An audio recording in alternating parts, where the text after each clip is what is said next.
Assalamualaikum warahmatullahi wabarakatuh.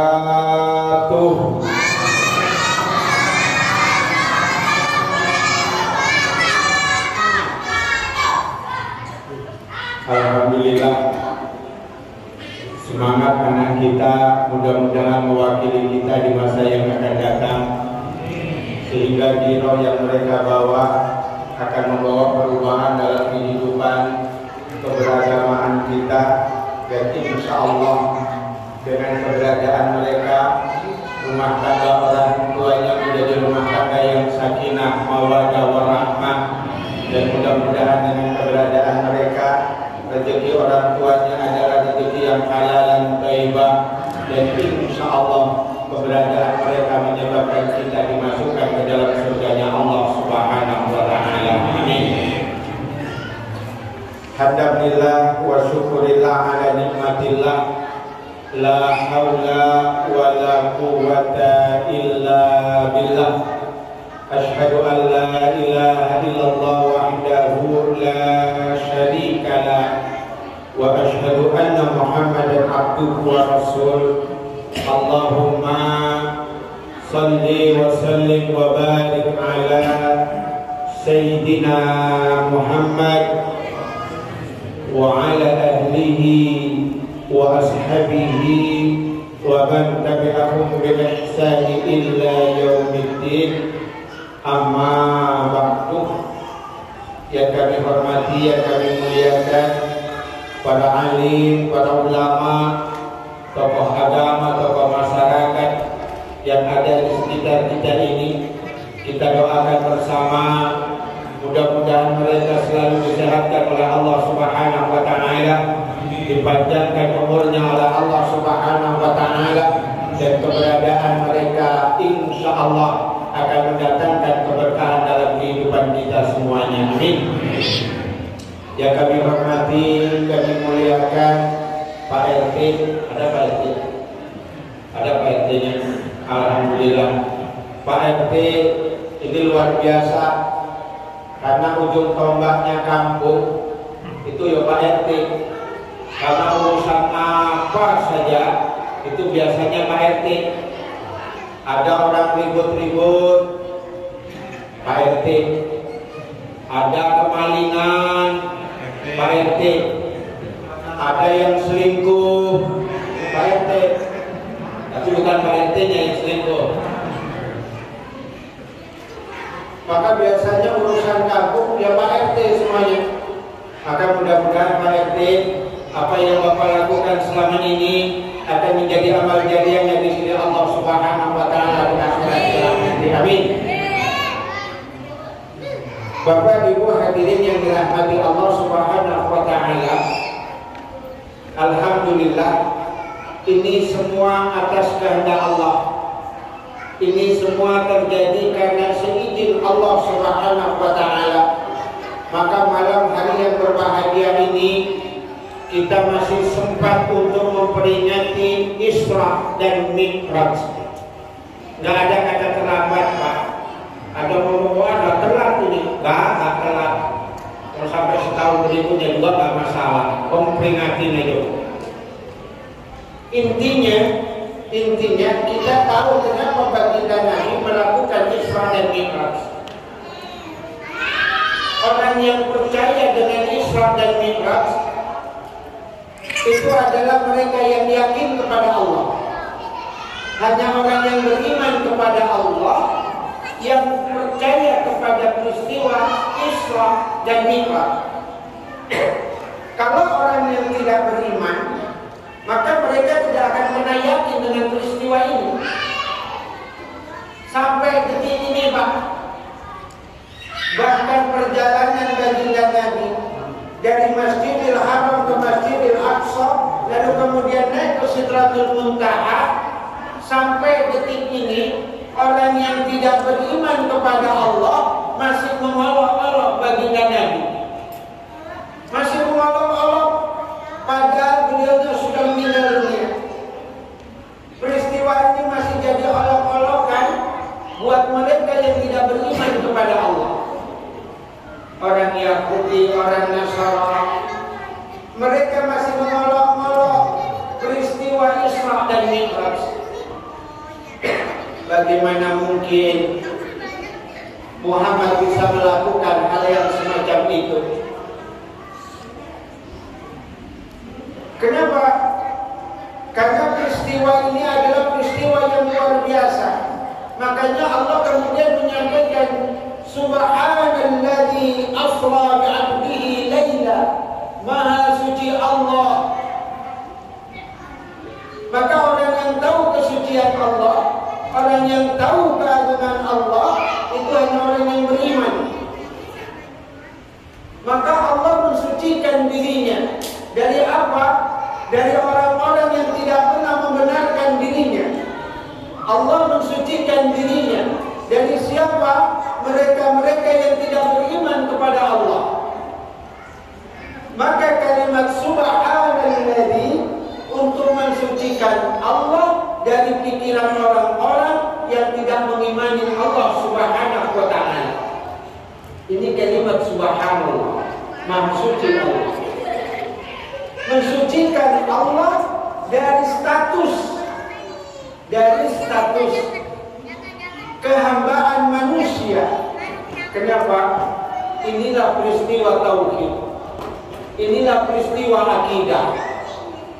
Peristiwa akidah. Kenapa?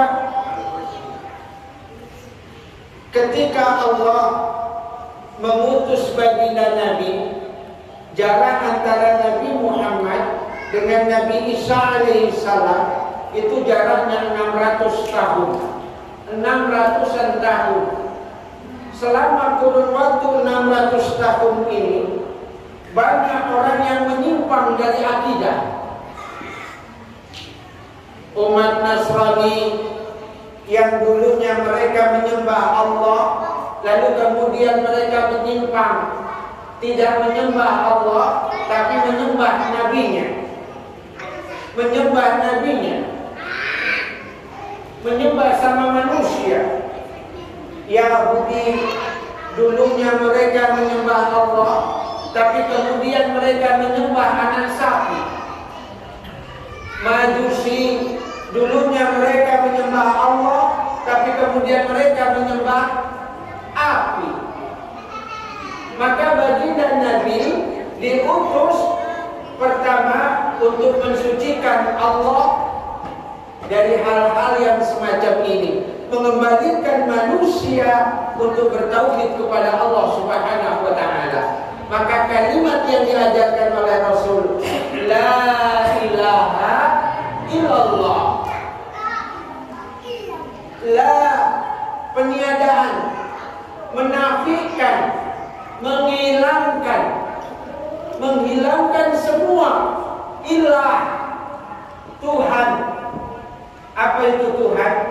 Tuhan itu Pak, segala sesuatu yang diciptakan oleh manusia lalu disembah, itulah Tuhan. Sesuatu yang diciptakan oleh manusia lalu kemudian disembah-sembah oleh manusia, itulah Tuhan. Maka dalam Islam, la ilaha, tidak ada Tuhan yang diciptakan oleh manusia ini tadi, yang kemudian disembah-sembah, illallah, kecuali Allah. Siapa Allah itu?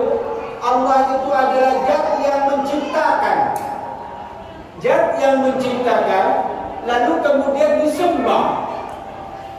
Ini yang membedakan. Zat yang menciptakan, lalu disembah. Kalau Tuhan, Zat yang diciptakan oleh manusia, tapi Allah, Zat yang menciptakan manusia dan semuanya. Inilah kalimat tauhid. La ilaha illallah. Tidak ada ilah, tidak ada Tuhan illallah kecuali Allah. Maka ada orang kemudian nakal-nakal tentang tauhid. Tuhan pakai huruf T besar dengan T kecil. Kalau T kecil, itu Tuhan jadi-jadian. Kalau T besar, itu Zat yang menciptakan. Tapi Islam tidak menyebutkan Tuhan, tapi yang disebutkan adalah namanya Allah Subhanahu wa Ta'ala. Maka orang yang yakin kepada Allah, maka dia akan membenarkan apa yang dilakukan oleh baginda Nabi. Kenapa? Ketika baginda Nabi Isra dan Mi'raj, selesai Isra Mi'raj, baginda Nabi kemudian mengumpulkan orang-orang Mekah. Orang Mekah, suku Quraisy dikumpulkan. Setelah dikumpulkan, Nabi kemudian bertanya, "Hei orang Arab, kalau aku katakan di depan sana ada musuh yang akan menghancurkan kita, apakah kalian percaya?" Serempak mereka percaya.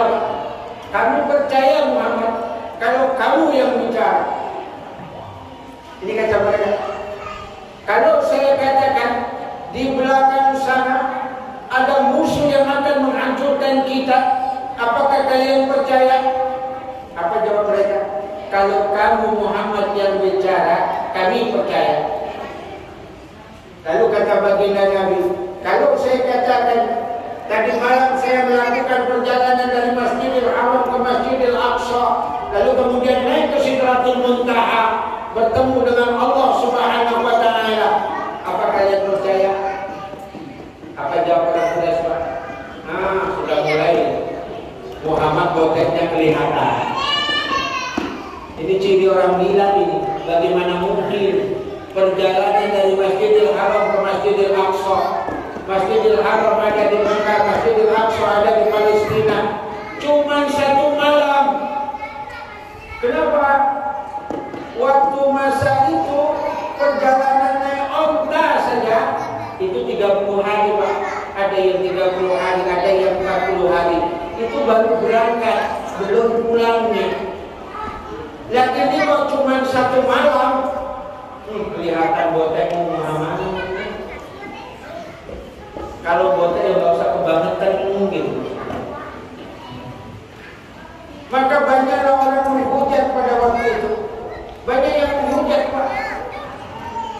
Termasuk di dalamnya Abu Jahal, Abu Lahab. Abu Jahal kemudian datangin Abu Bakar. Didatanginya Abu Bakar, karena Abu Bakar tidak ada pada saat itu.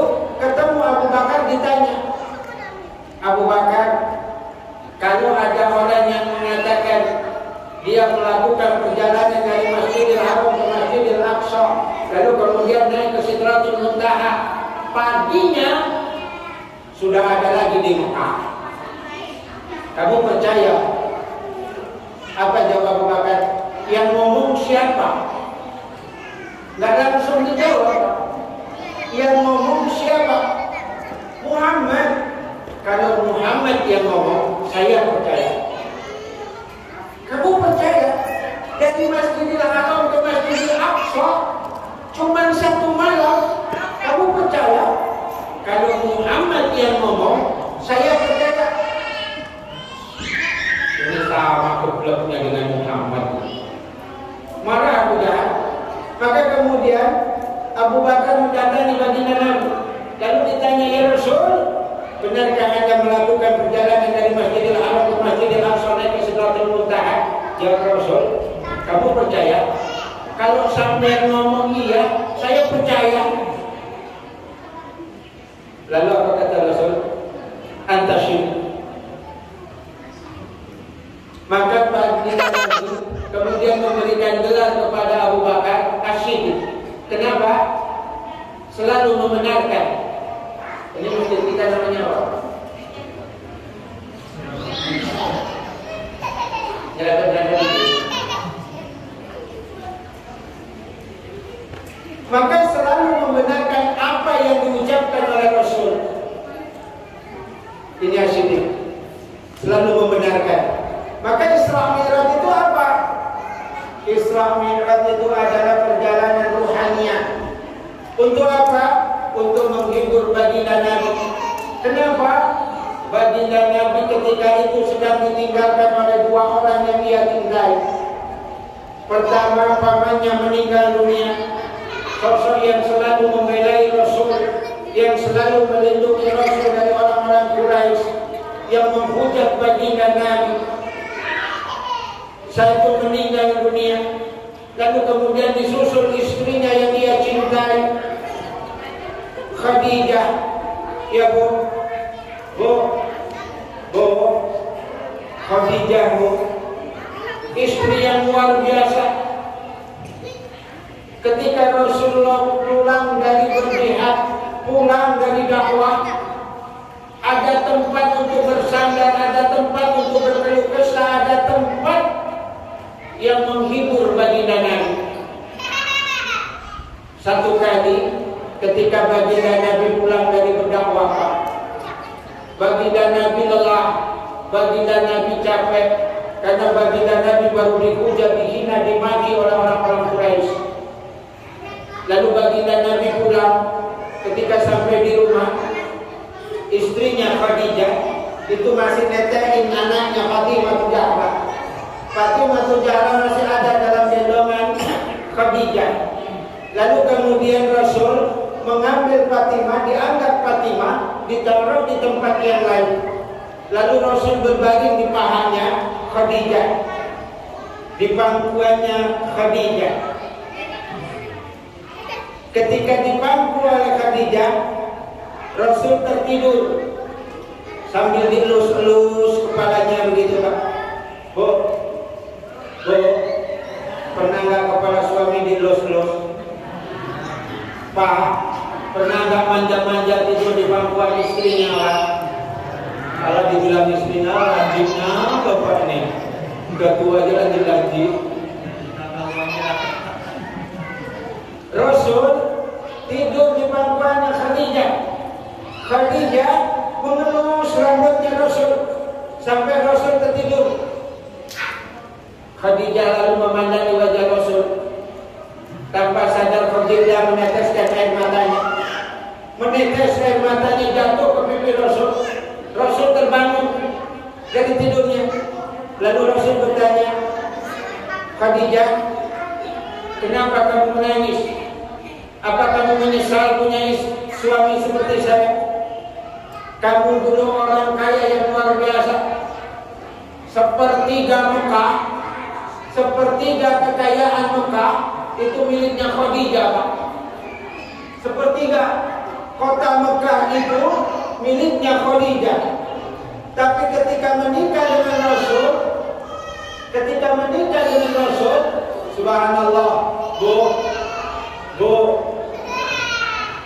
Khadijah cuma punya baju satu lembar yang ada di tubuhnya, itu pun ada 23 jahitan, 23 tembelan Pak.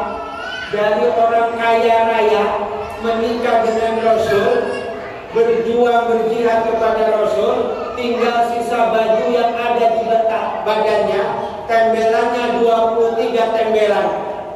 Sampai satu kali Khadijah ngomong, Fatimah, nanti kalau ibu meninggal, tolong sampaikan kepada ayahmu.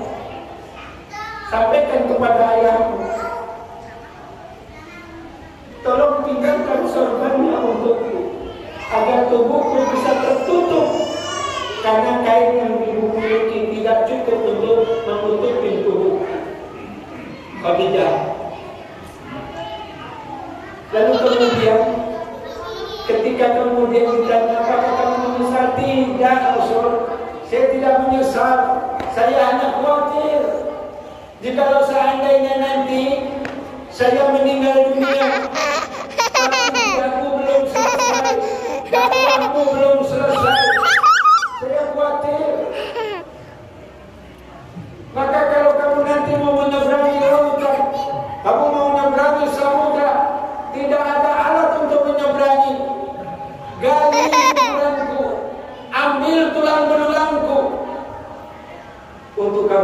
pecah alat menyeberang. Subhanallah. Ini Khadijah, Bu. Ya, Bu ya. Bu, ada berapa baju di rumahmu? Banyak. Oh, belum robek aja sudah beli lagi. Ada tukang kredit lewat, yo kredit lagi. Gitu melihat di HP ada baju baru, yo pesen lagi. Iya, Bu. Bu, malu dengan Khadijah.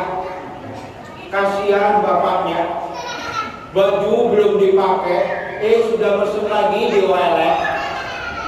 Kan ada wallet itu, wallet apa wallet? Pesan online. Ini yang sering kejadian, Pak. Ya, Bu ya.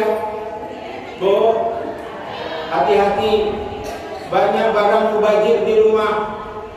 Jangan-jangan keberkahan Allah tidak sampai ke rumah kita. Itu karena banyak barang yang mubazir di rumah kita, Pak. Ya, Pak ya. Bu, ada berapa lusin sendok di rumah? Gak terhitung. Yang pasti lebih dari 2 lusin. Betul, Bu ya?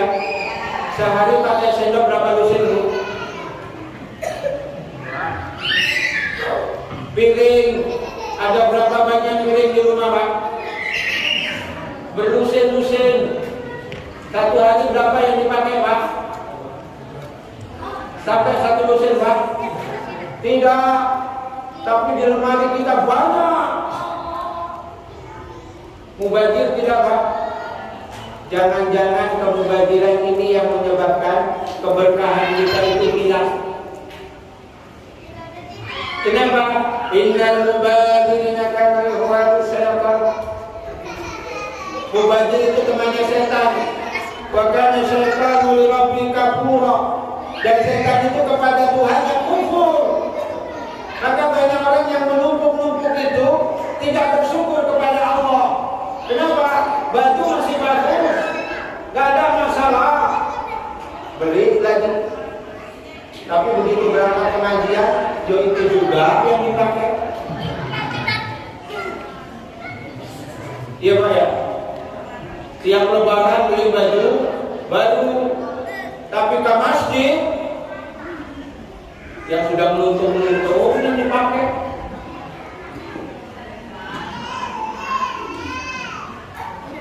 Maka ketika kehilangan Khadijah, Rasul sedihnya luar biasa. Karena kesedihan inilah Allah mengutus malaikat Jibril. Jibril, tolong ajak hambaku itu, kekasihku itu ke jalan-jalan. Ajak dia rekreasi, hibur dia. Dia sedang berduka. Bawa dia datang ke sini, bertemu dengan aku, kata Allah. Maka malaikat Jibril mendatangi Rasul. Sampai di hadapan Rasul, malaikat Jibril ngobrol. Muhammad, Allah mengundang dirimu. Allah mengundang dia. Luar biasa. Yang tadinya duka dan lain sebagainya, begitu mendengar kalimat Allah mengundang dirinya, cerah, Pak. Hilang kedukaan ketika itu. Dia akan ketemu dengan Zat yang maha luar biasa, yang maha dia cintai. Lalu kemudian Jibril mengajak baginda Nabi naik kendaraan yang namanya burak. Burak itu barkun. Burak itu asal katanya barkun. Barkun itu petir. Nanti betul ya, Pak? Barkun itu halilintar, geluduk. Orang Jawa ngomongnya geluduk. Itu barkun. Barkun, burak itu dari petir. Artinya kecepatan kendaraan yang dipakai oleh Nabi itu secepat petir, kilat, melebihi melebihi kecepatan suara, maka biasanya sudah lewat duluan, suaranya belakangan. Gol. Kenapa? Melebihi kecepatan ultrasonik. Maka Pak, Einstein itu punya teori. Bahkan Einstein enak dia baca buku-buku yang ada. Tapi begitu kemudian ditunjukkan Al-Quran dalam sejarah, Einstein kemudian paling mengagumi isi Al-Quran. Kebenaran Al-Quran dia yakini itu. Maka ketika kemudian beliau mendengar Rasul melakukan Isra Mi'raj, sebelumnya beliau sudah mempunyai teori. Apa teorinya? Teori lubang cacing. Teori lubang cacing. Itu teori yang dibuat oleh Einstein. Seorang yang melakukan perjalanan dengan kecepatan tertentu, mereka akan bisa melewati ruang waktu. Melewati lorong waktu dengan kecepatan tertentu. Ternyata ketika dia membaca Al-Quran, dalam sebuah kisah dalam biografi dituliskan begitu. Dia langsung kemudian dengan teorinya, benar, Muhammad melakukan itu dengan kecepatan yang luar biasa. Naik buruk itu apa? Petir itu halilintar kecepatan yang begitu luar biasanya. Maka kalimat subhanallazi asra, maha suci Allah. Kalau tidak dengan kesucian Allah, dengan kecepatan yang begitu luar biasa, hancur. Tapi dengan seizin Allah, dengan kekuasaan Allah, Nabi Muhammad tidak terjadi apa-apa pada dirinya. Maka perjalanan itu satu malam, menurut Einstein, itu logis menurut beliau. Tapi belum buat kita, kecuali kita yakin kepada Allah. Ini kendaraan yang dipakai oleh Nabi. Cuman dulu Pak, maka dalam peristiwa Isra dan Mi'raj ini banyak cerita-cerita Israel, cerita-cerita yang dibuat oleh orang Israel, lalu kemudian dirubah konsepnya. Buruk, barco yang dimaksud buruk yang digambarkan oleh orang-orang Israel, apa itu? Bentuknya seperti kuda, ada sayapnya, lalu kemudian wajahnya perempuan cantik. Itu buruk yang digambarkan. Maka Bapak kalau kemudian buka Google, tanya sama Mbak Google, buruk itu seperti apa? Nah, muncul itu Pak gambarnya. Muncul itu gambarnya. Bentuknya seperti kuda, wajahnya perempuan cantik, ada sayapnya, dan seterusnya. Ini penggambaran yang dilakukan oleh orang-orang Israel, orang-orang yang tidak suka dengan Nabi. Kenapa digambarkan begitu? Karena gambaran itu sampaikan Muhammad itu lagi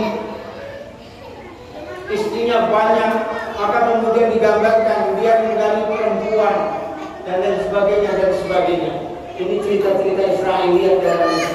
Maka peristiwa Isra dan Mi'raj disebut juga dengan surat Bani Israel, Al-Isra, Bani Israel. Kenapa? Inilah menunjukkan bagaimana Bani Israel itu yang tidak pernah suka dengan kebenaran Islam. Maka dia akan merusak dua kali, melakukan kerusakan di muka bumi. Satu, merusak akidah.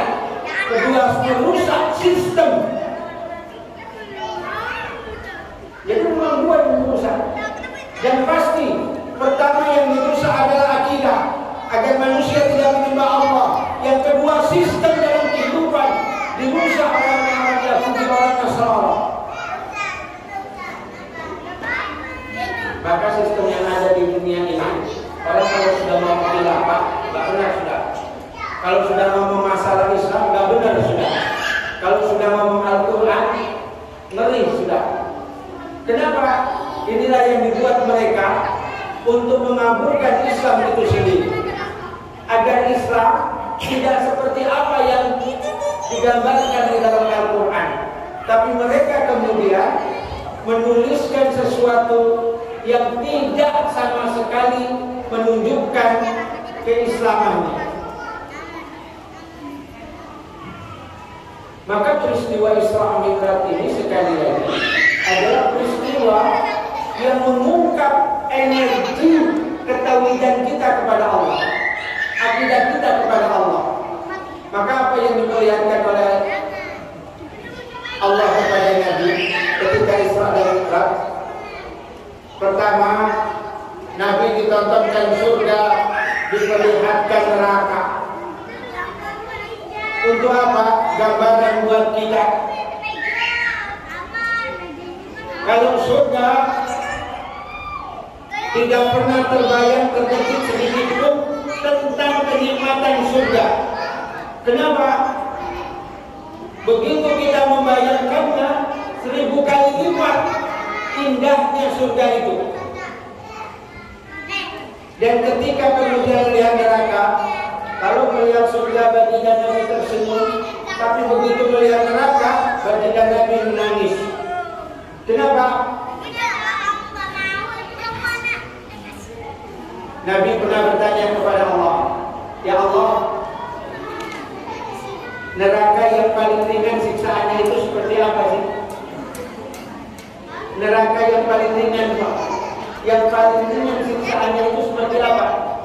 Karena pamannya meninggal dunia masih dalam keadaan kafir. Maka kemudian Nabi ngomong kepada Allah, ya Allah, pamanku yang belain aku, yang menolong aku, yang selalu kemudian jadi perlindunganku, kenapa ia meninggal masih dalam keadaan kufur? Kenapa ia meninggal masih dalam keadaan kafir? Maka kata Allah, Muhammad, tugasmu cuma menyampaikan. Mereka mau beriman atau tidak itu bukan urusanmu. Pamanmu meninggal dunia belum bisa, itu bukan tanggung jawabmu. Tapi pamanmu akan tinggal di neraka yang paling ringan siksaannya. Lalu ditanya, neraka yang paling ringan siksaannya itu bagaimana ya Allah? Ini Bu, siksa neraka yang paling ringan itu kaki disentuhkan pintu neraka, gerbangnya neraka, disentuhkan gerbangnya, baru nyentuh magnet, ubun-ubun mendidih. Itu yang paling ringan. Itu belum masuk ke dalam, baru di gerbangnya, di pintunya itu. Pintu itu kan ada pagarnya. Baru dibuka pagarnya, masuk gerbangnya, baru disentuh, kaki menyentuh ubun-ubun mendidih. Itu yang paling ringan.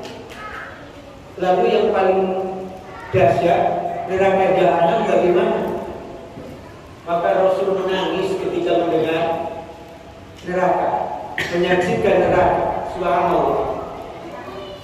Singkat cerita, Rasul kemudian diajak oleh malaikat Jibril naik ke Sidratul Muntaha, bertemu dengan Allah langsung, ke singgasananya Allah, ke istananya Allah.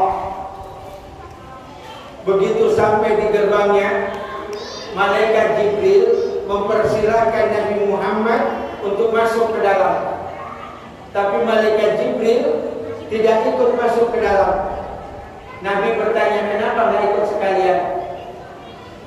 Tidak ada yang dibenarkan masuk ke dalam kecuali seizin Allah.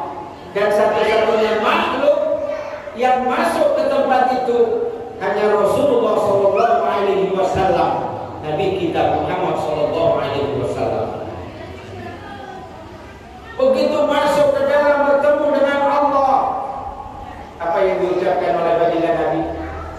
At-tahiyatul mubarakatus salawatut thayyibatun lillah.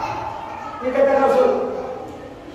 At-tahiyatul, kemuliaan, keagungan, kesempurnaan, mubarakatus, keberkahan, salawatut, keselamatan, thayyibatun lillah, dan semua kebaikan lillah, milik Allah. Semuanya milik Allah. Kenapa? Nabi belum pernah melihat kebaikan, keindahan, kesempurnaan tidak di situ. Di dunia tidak ada apa-apanya. Lalu apa kata Allah?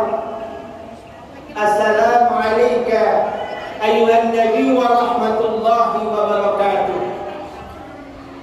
Allah memuji Nabi dan selamatan atas engkau Muhammad dan para nabi. Dan semoga keberkahan itu selalu melimpah kehidupan kalian. Lalu Nabi tidak mau hanya dirinya saja yang disanjung Allah. Tidak hanya dirinya saja yang diberkahi oleh Allah. Nabi mengajak kita orang Islam yang beriman kepada Allah. Apa jawab Nabi? Assalamu alayna wa ala ibadika shalihin. Subhanallah. Ini Rasul. Ini Rasul. Kita dibawa ke sana dan keselamatan atas hambamu, ibadika salih hamba-hambamu yang saleh. Subhanallah. Nabi tidak melupakan kita. Nabi menyerahkan kita ketika beliau Isra dan Mi'raj. Maka ketika ditanya Muhammad, apa yang kamu inginkan dalam perjalanan ini? Apa jawab Nabi? Ummati ya Allah, umatku. Kenapa dengan umatku? Aku mau semua umatku masuk ke dalam surga dan tidak satu pun yang ada di dalam neraka. Ini permintaannya.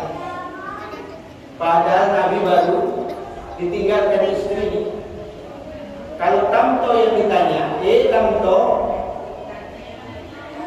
kamu dalam perjalanan ini mau apa? Allah, istri saya baru meninggal. Boleh tak satu bidadari bawa pulang? Iya. Tapi kalau saya mau ke sana, saya nggak mau balik lagi ke dunia. Udah enak-enakan di sana, ngapain lagi balik ke sini? Itu kalau kita, ya Pak. Itu kalau kita. Tapi Nabi, apa kata Nabi? Ummati. Oleh-olehnya Allah, saya mau umatku semua masuk surga. Maka apa kata Rasul? Dalam sebuah hadisnya Rasul menyampaikan, kullu ummati yadkhuluna ila jannah. Semua umatku akan masuk ke dalam surga. Gak usah khawatir Pak, bakal masuk surga kita. Kok amin melulu tuh. Dan saya dengar-dengar, ini kayaknya kita mau dikembalikan lagi ke surga. Kayaknya.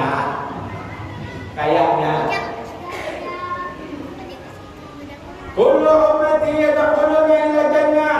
Semua umatku akan masuk ke dalam surga. Illa man aba, kecuali yang tidak mau. Sahabat bingung. Kok ada orang yang tidak mau ya?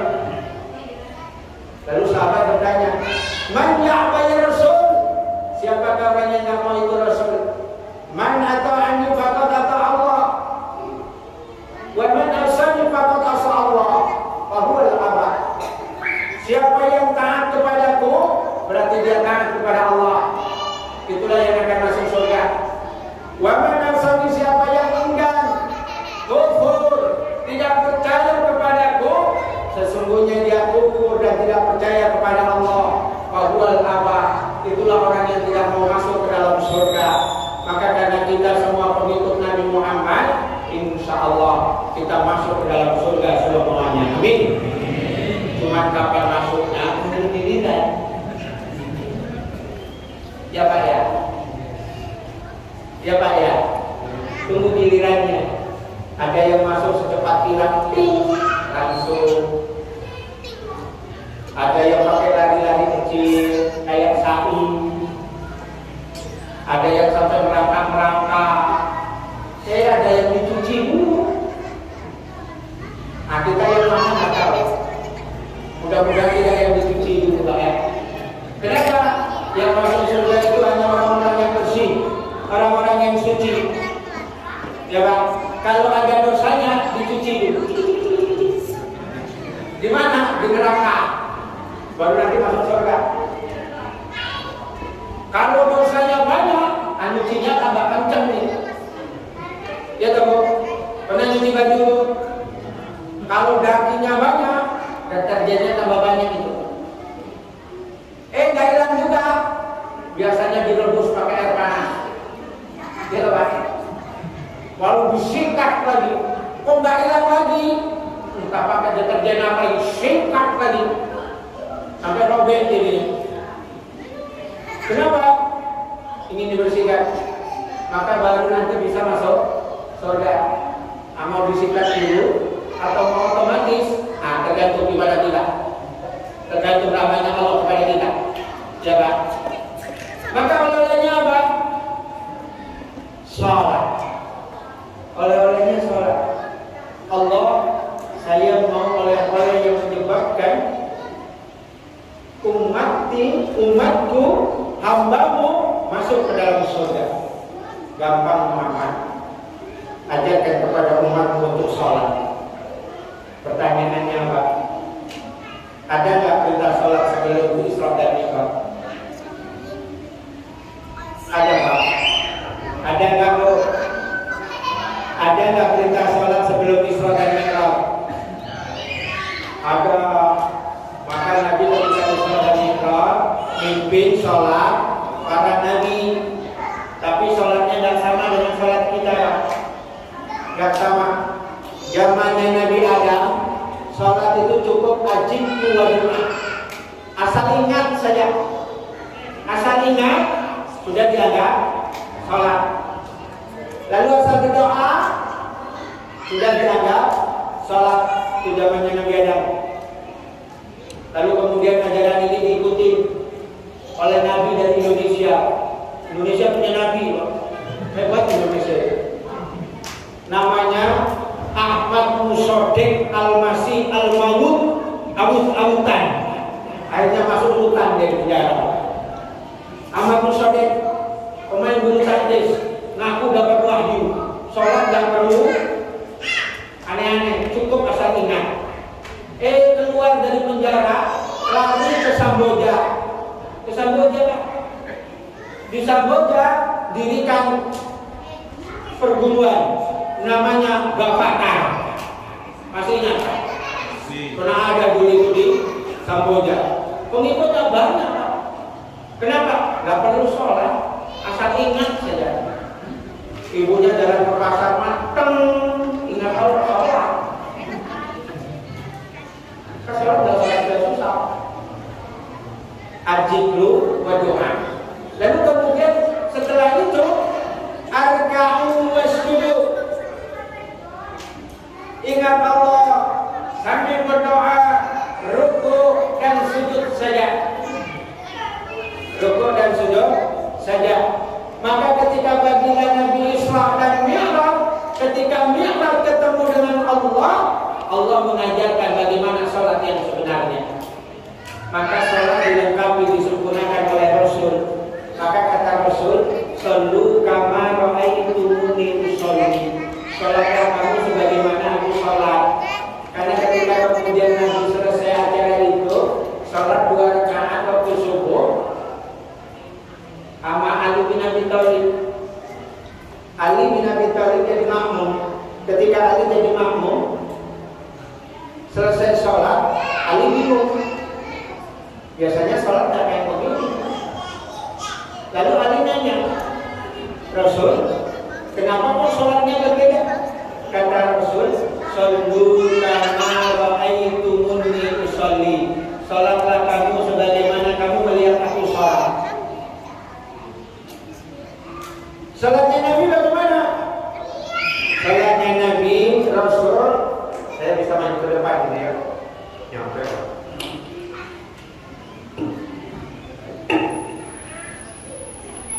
Sholatnya Rasul pertama ada takbiratul ihram. Apa takbiratul ihram itu? Takbiratul ihram itu mengangkat kedua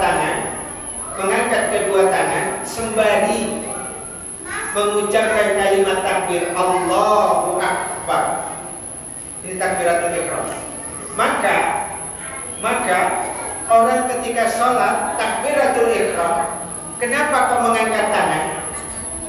Apa arti mengangkat tangan? Ini artinya pasrah. Maka orang sholat itu dia harus pasrah kepada Allah. Harus pasrah. Ketika dia mengangkat tangan Allahu Akbar, dia pasrahkan hidupnya kepada Allah, dia pasrahkan dirinya kepada Allah. Yang lain tidak ada ilallah kecuali Allah. Ini orang sholat. Maka diawali dengan takbir. Takbiratul ihram. Maka orang takbir itu harus bersungguh-sungguh di dalamnya. Pernah lihat polisi nodong penjara? Belum, Pak. Polisi kalau nodong penjara apa ngomongnya? Angkat senjata. Kan dulu mereka angkat senjata, angkat tangan. Kan dulu angkat tangan. Kalau sudah angkat tangan, berarti dia menyerah. Angkat tangan, menyerah itu sudah. Kok ditembak, jauh. Nah, polisinya salah. Polisi apa? Karena dalam dunia internasional, orang yang sudah menyerah nggak boleh ditembak. Artinya orang yang angkat tangan, dia sudah pasrah, sudah menyerah. Maka orang sholat itu harus memasrahkan diri kepada Allah. Angkat tangan, serah diri kepada Allah. Insya Allah. Maka sholat itu, Pak, yang laki-laki, Pak, sholat itu untuk laki-laki afdalnya di masjid berjamaah. Bahkan hukumnya diwajibkan. Wajib. Apa kata Rasul? Jikalau seandainya aku tidak kasihan dengan istri dan anak-anakmu, maka akan aku bakar rumah kalian kalau tidak sholat berjamaah di masjid. Ini kata Rasul. Siapa ya? Ini sampai di luar tidak? Sampai di luar ya? Dengar yang di luar. Yang di luar. Antum nggak masuk ke sini, insya Allah mendengarkan misalnya. Saya tugaskan untuk ada khotnya ini. Ada khot Allah. Bisa, ini aja. Ada khotnya di belakang. Ada khotnya Allah. Allahu Akbar. Ya. Saya mau tadi. Yang di luar. Sholat berjamaah hukumnya wajib bagi laki-laki. Hukumnya wajib bagi laki-laki. Maka Bu, saya titip pesan sama ibu. Kalau besok sholat subuh, bapaknya kok sholatnya di rumah, pakai mukena saja. Ya Bu ya. Karena yang sholat di rumah itu perempuan pakai mukena. Jadi kalau bapak sholat di rumah, pakai mukena saja Pak. Ya Pak ya, pakai mukena. Kenapa? Yang sholat di masjid pakai kopiah, yang sholat di rumah pakai mukena. Tinggal terserah bapak mau sholatnya pakai mana. Yang pakai mukena atau yang pakai kopiah. Tempatnya sudah ditunjukkan itu. Ya toh Pak? Terserah bapak lah itu nanti subuh. Ini kalau subuh berapa jam Ustaz? Berapa jam Ustaz? Banyak Pak ya? Berapa sahabat? Bersap-sap lah pokoknya. Saya pernah ngisi pengajian di Bontang. Masjidnya besar Pak. Begitu masuk subuh ke sana, subhanallah, jamaahnya cuma 11. Iya. Jamaahnya cuma 11. Itu pun melihatnya dari samping Pak, jangan dari belakang. Dari samping, satu imam, satu makmum. Nah 11 itu Pak. Subhanallah. Malah ada yang lebih parah, rangkap jabatan. Beliau yang mengaji, beliau yang iqamah, beliau yang jadi imam, plus jadi makmum. Rangkap jabatan itu, kasihan itu. Siapa biasanya itu? Marbot. Kasihan. Rangkap jabatan semua tidak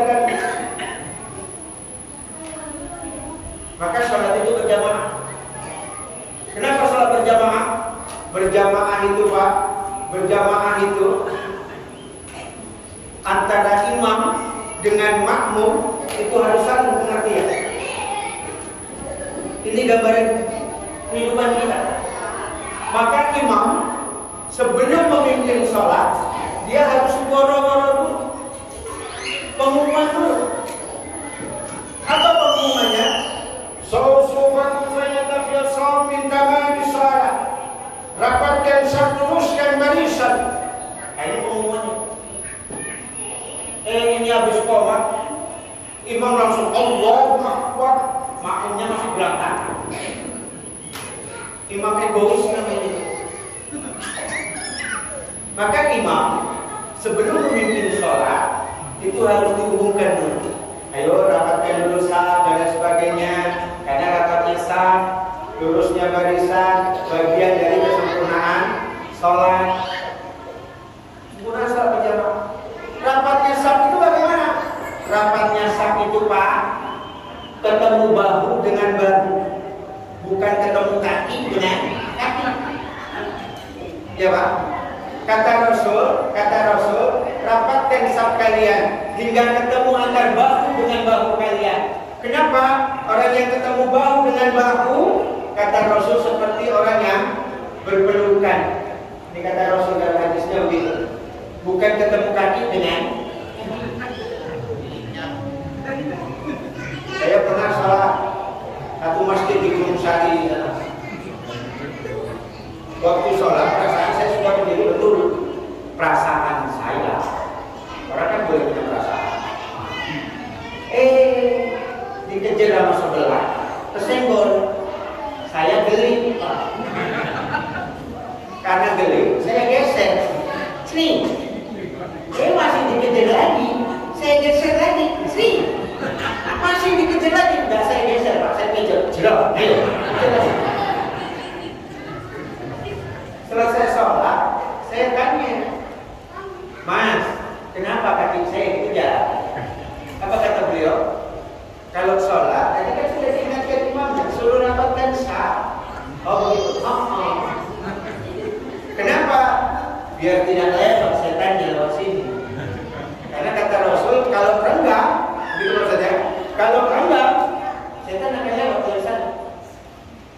Terus saya bilang, Mas, setannya sih tidak lewat situ, tapi sampai nanti dia setannya berapa? Dari Islam kan? Tapi hadis Nabi tidak menyebutkan itu. Kata Rasul, setan tidak bakalan lewat selangkangan, tidak, cuma guyonan saja. Tapi kalau orang sampai begini lah, rukuk itu sakit Pak. Allah. Ketarik ini Pak. Lah kalau ketarik sakit, apa nikmat sholat? Tidak. Nahan sakit itu. Maka sholat suruh rileks. Menikmati sholat kamu kok tidak Allahu Akbar. Enak. Jangan makan Musilat. Ya, ini sholat. Kenapa? Rapat dan saf. Inilah gambaran hidup kita Pak. Harus baik dengan tetangga, harus dirangkul tetangga itu Pak. Itu gambaran sholat. Harus dirangkul tetangga. Orang yang tidak berteguran dengan tetangganya, hidupnya paling menderita itu. Percayalah. Yang tidak baik dengan tetangganya, percayalah, sampean gak bakalan bahagia hidup. Kenapa? Bangun tidur buka jendela, kelihatan gitu. Itulah lagi. Apa enggak menakut Pak? Ya Bu ya. Maka apa kata Rasul? Barang siapa yang memutuskan tali silaturahmi 3 hari berturut-turut, lalu kemudian meninggal dunia, maka matinya dianggap dalam keadaan kafir. Ya Bu ya.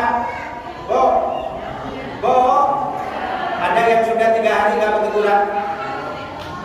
Ada Bu?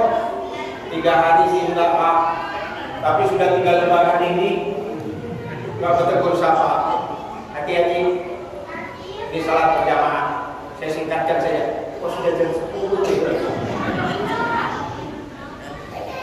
Sampai jam berapa kita Pak? 12. Jam 11. Jam berapa Pak? Jam 1. Insya Allah sebelum subuh kita buka. Siap Pak? Siap Bu? Saya yang siap. Ibu enak duduk. Saya berdiri. Ya jam 10 juga kan sebelum subuh Pak ya. Insya Allah 10 menit selesai. Cepat saja. Berapa tadi ya? Salat berjamaah. Maka setara imam dengan makmum itu juga harus saling pengertian. Harus saling pengertian. Imam harus tahu bagaimana makmumnya. Jangan mentang-mentang imam sakar dewi. Apalagi imamnya ngeyelan. Bahaya. Gak boleh imam ngeyel. Salat, kalau imam salah, makmum boleh menegur. Boleh Pak ditegur. Gak usah demonstrasi. Ini imam salah, demonstrasi. Apa disuruh? Ganti imam. Kacau Pak. Ibu, suaminya salah, lalu ibu mau demonstrasi. Ganti suami. Berapa itu? Maka jangan minta-minta demo, jangan minta-minta demo. Ya Pak ya? Demo masak sih nggak apa-apa. Ini salah berjamaah. Imam nggak boleh ngeyel. Kalau makmum meluruskan, ya diikuti. Kadang imam baca ayat salah, yang dibaca kafirun. Sudah sampai pada ayat ujung-ujung itu. Wala antum amiluna ma'abud, wala ana amilun ma'abadtum, wala antum amiluna ma'abud, wala ana amilun ma'abadtum. Makmumnya diingatin. Lakum dinukum waliyadin. Imamnya ngeyel. Wala antum amiluna ma'abud, wala ana amilun ma'abadtum, wala antum ma'abadtum. Makmumnya teriak. Lakum dinukum waliyadin. Dasar imamnya ya. Ulang lagi. Wala antum amiluna ma'abud, wala ana amilun ma'abadtum. Makmumnya jengkel. Lakum dinukum waliyadin. Imamnya berkata, oh ya, lakum dinukum waliyadin. Makmumnya jawab, amin. Ini antara imam dengan makmum sama belakangnya. Ya Pak. Maka di rumah nggak boleh ngeyel. Kalau salah ditegur, ya diikuti. Saya salah. Kenapa? Kita ini kadang latah Pak. Kadang latah. Sudah tahu imam salah, ikut juga dalam kesalahan. Gitu Pak. Mestinya tahiyat awal. Imamnya lupa, langsung berdiri. Tadinya dulu sudah at-tahiyat. Kok imamnya berdiri, ikut juga berdiri. Iya Pak. Akhirnya apa? Imam rasa benar. Kalau semuanya itu berdiri. Ada satu yang ucap Subhanallah. Kata imam, cuma tahiyat awal saja. Bukan cuma sunnah. Ada Pak. Cuma tahiyat awal. Gak apa-apa, lanjutkan. Lanjut Pak. Makmum yang lain bingung. Sebetulnya tahiyat awal enggak sih? Kok langsung berdiri? Duduk lama, ternyata pada berdiri semua. Ikut nggak kira-kira yang mengucap subhanallah tadi? Kayaknya saya yang salah.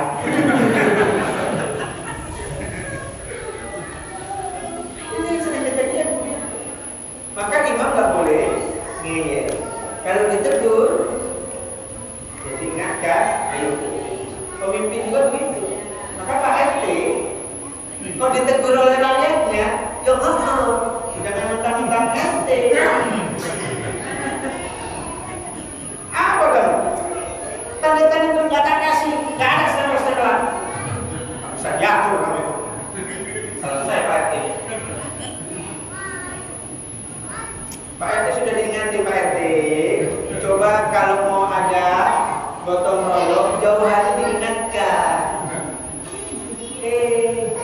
Ahad jam 8 mau gotong royong, jam 7 diumumkan bodoh. Pokoknya jam 8 pagi ini harus gotong royong. Kira-kira keluarganya ngomong apa?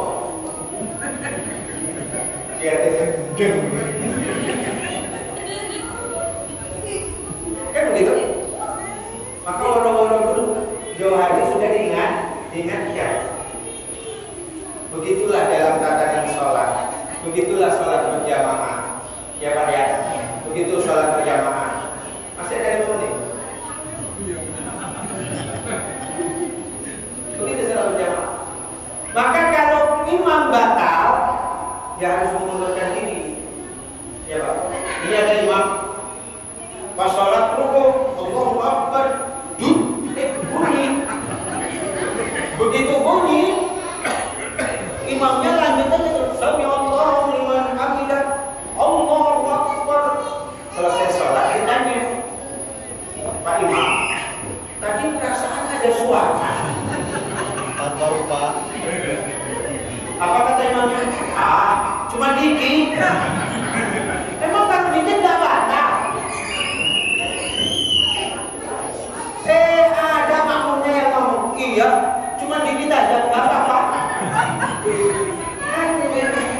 Pemimpin kalau sudah batal, ya harus mengundurkan diri.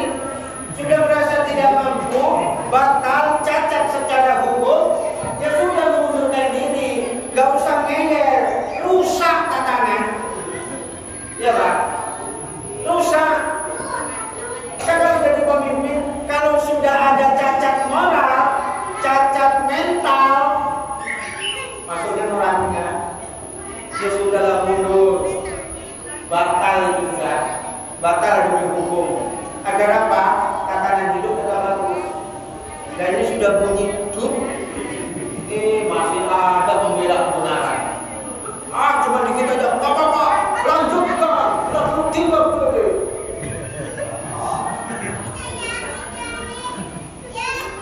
Kenapa? Kita ini rakyat terkadang mengikut apa kata pemimpin. Maka pemimpin itu orang pilihan. Orang-orang tertentu saja yang bisa jadi pemimpin. Sama imam juga orang-orang tertentu saja yang bisa jadi imam. Pemabok boleh nggak jadi makmum Pak? Pemabok boleh jadi makmum? Boleh. Pezina boleh nggak jadi makmum? Boleh. Penjudi boleh nggak jadi makmum? Boleh. Tapi kalau jadi imam, entar dulu, ente siapa? Nanti sholat beliau. La taqrabu sholat wa antum sukara. Kenapa? Alimah bokka. Baca ayat yang selesai. Turunlah ayat itu. La taqrabu sholat wa antum sukara. Yang dibaca Pak ya Al-Kafirun tadi itu ada selesai.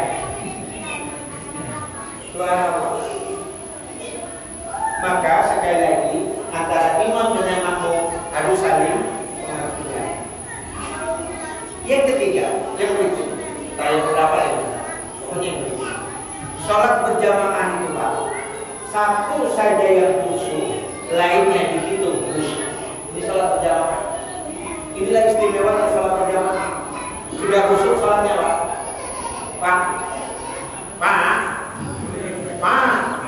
Sudah khusyuk sholatnya?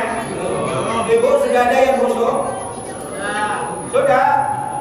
Ternyata tidak ada yang khusyuk sholat. Berarti sia-sia sholatnya. Kenapa? Qad aflahal mu'minun. Beruntunglah orang-orang mukmin. Orang mukmin yang bagaimana? Alladzina hum fi sholatin khashi'un. Yang khusyuk dalam sholatnya. Itu yang beruntung. Kalau nggak khusyuk berarti rugi. Maka kata Ahmad Musoleh, nggak usah sholat. Nggak usah sholat. Sampai yang sholat juga nggak ingat Gusti Allah. Mending ganti. Sing penting eling. Ini rukuk sujud tapi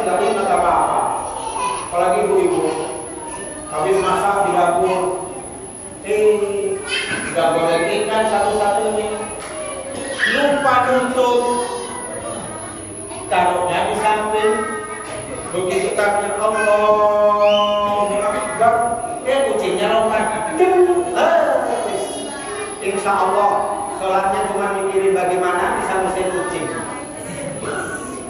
Dia dapat cari ayat yang paling gampang bisa mesin kucing. Fatihahnya kencengin alhamdulillah. Bismillahirrahmanirrahim. Alhamdulillahirrahmanirrahim.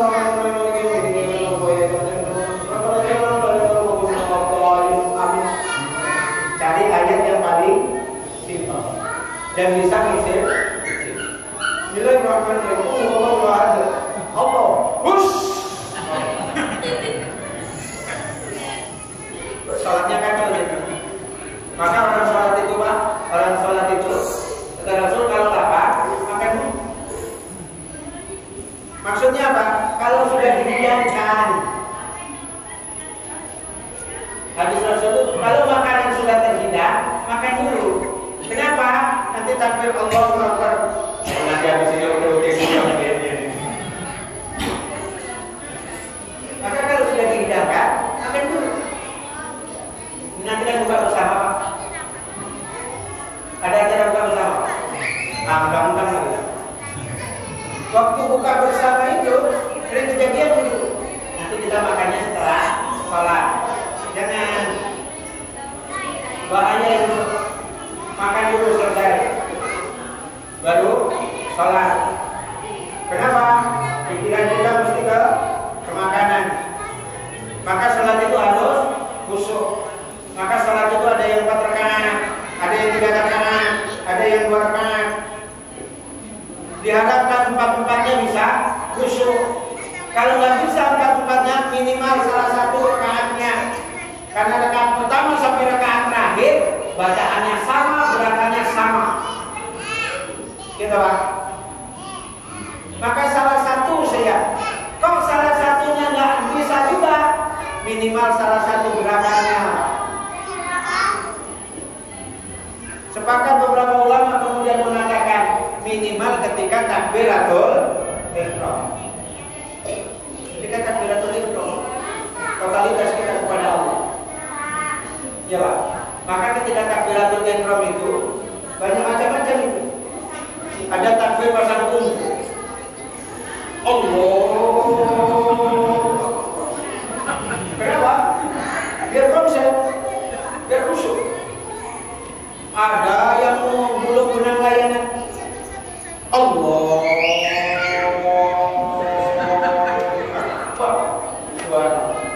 Biar apa? Biar khusyuk.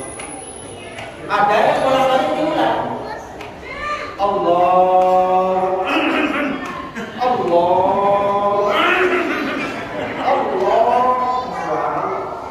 Dia kepingin khusyuk, tetangganya nggak jadi khusyuk gara-gara dia.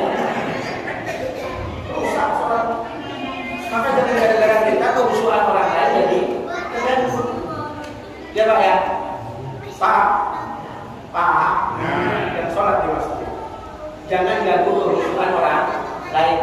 Sholat Jumat, kalau Jumatan, kalau sholat berjamaah, Pak, pakai baju yang polos yang begini nih.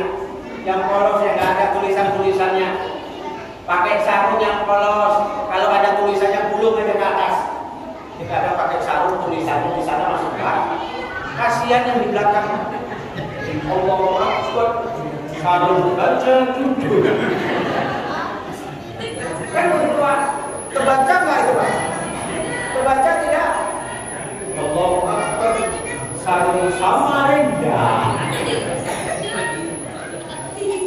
Mengganggu temannya.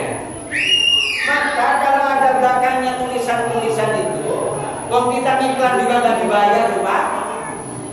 Digulung aja ke atas, ya Pak. Digulung ke atas, biar nggak kebaca. Kasihan yang di belakang. Apalagi pas kampanye, Pak. Pakai baju partai, wis, coblos nomor 2. Allahu Akbar. Coblos nomor 2. Maka pakai baju yang polos. Gak usah ada gambar-gambar dan lain sebagainya. Ya Pak, di sholat berjamaah. Maka khusyuk itu Pak,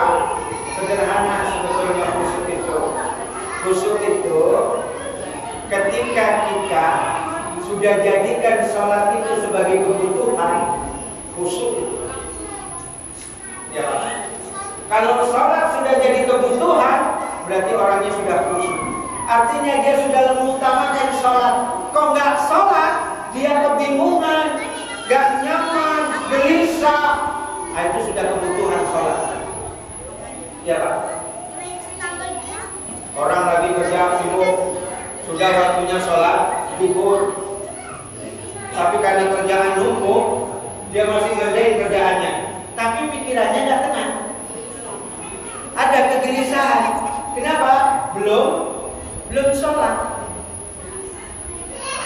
Tinggalkan kerjaannya, sholat dia ke masjid, Allahu Akbar, selesai sholat, plong. Ada begitu Pak? Itu khusyuk. Itu khusyuk. Orang yang nanti waktu sholat itu juga khusyuk. Orang yang sudah bisa tanha 'anil fahsya'i wal munkar, bisa mencegah perbuatan keji dan munkar, khusyuk. Ya. Kalau khusyuk berkali-kali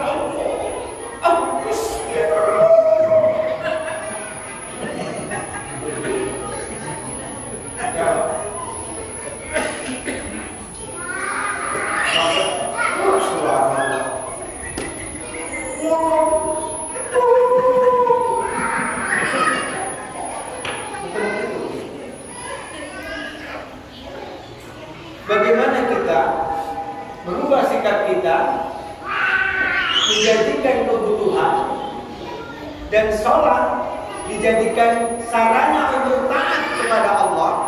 Sekali lagi, sarana untuk taat kepada Allah, maka dia khusyuk. Jadi bukan ibadah kita. Ngapain ibadah? Karena ibadah kita tidak menjamin masuk surga. Panas sholat jenengan gak jamin masuk surga. Ibadah kita ini gak jamin masuk surga. Lalu ngapain sholat? Kata Rasul, tidak masuk surga seseorang kecuali dengan rahmat Allah. Kecuali dengan rahmat. Maka kita sholat, kita berkhusyuk dia. Kenapa?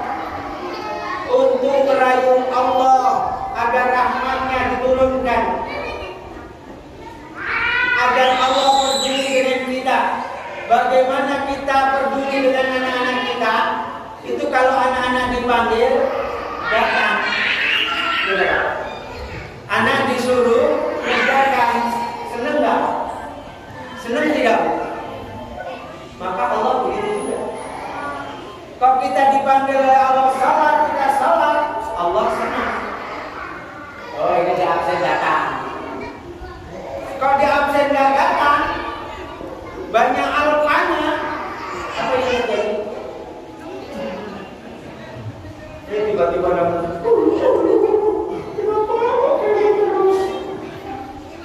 Kalau tinggal ngomong, wes sopo. Oh, nggak pernah absen kok kemudian ngomong. Ya Pak. Maka ini sholat. Inilah oleh-oleh yang dibawa oleh Rasul.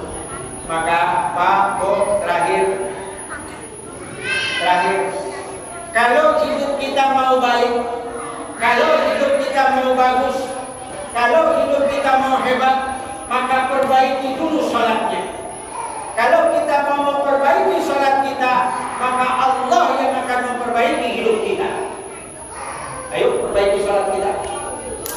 Ayo jadikan sholat kita sebagai kebutuhan. Ayo jadikan sholat ini menjadi jalan bagi diri kita untuk membuktikan ketaatan kita kepada Allah.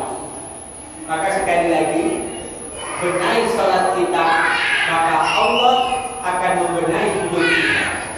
Mudah-mudahan Allah membimbing kita kepada kebenarannya. Gak adanya kita dapat membimbing rumah tangga kita menjadi rumah tangga yang sakinah mawaddah warahmah, membimbing anak-anak kita menjadi anak-anak yang saleh dan salehah, dan kita berdoa kepada Allah mudah-mudahan kehidupan kita diberkahi oleh Allah Subhanahu wa taala. Terima kasih. Kami mohon maaf yang sebesar-besarnya bila dalam menyampaikan ini kurang berkenan di hati Bapak Ibu sekalian. Wabil khusus takmir masjid, tua masjid, kemarin menghubungi kami sekali lagi.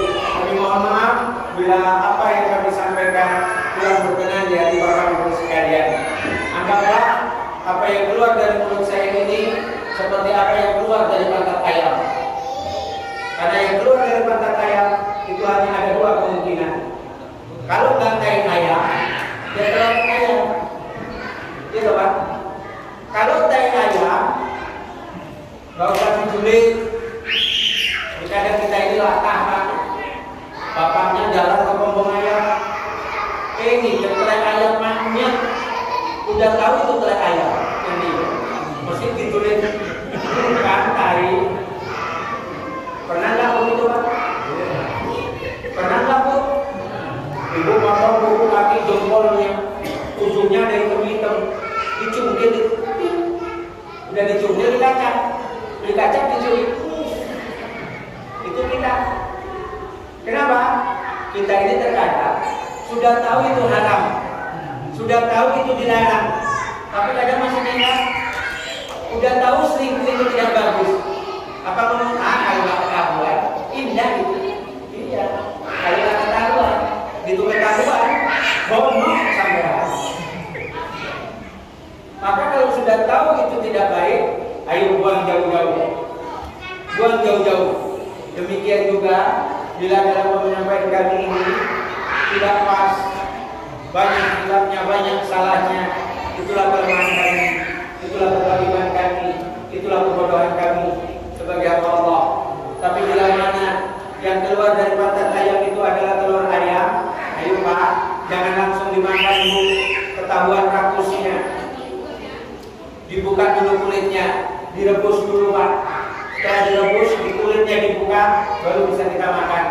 Demikian juga kalau ada kebaikan yang keluar dari lisan kami, ini semata-mata karena bimbingan Allah Subhanahu wa Ta'ala melalui lisan kami yang hina ini.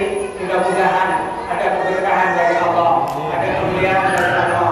Semoga kita bisa merubah hidup kita jadi lebih baik dari Allah Subhanahu wa Ta'ala. Bila taufiq wal hidayah. Wassalamualaikum warahmatullahi wabarakatuh.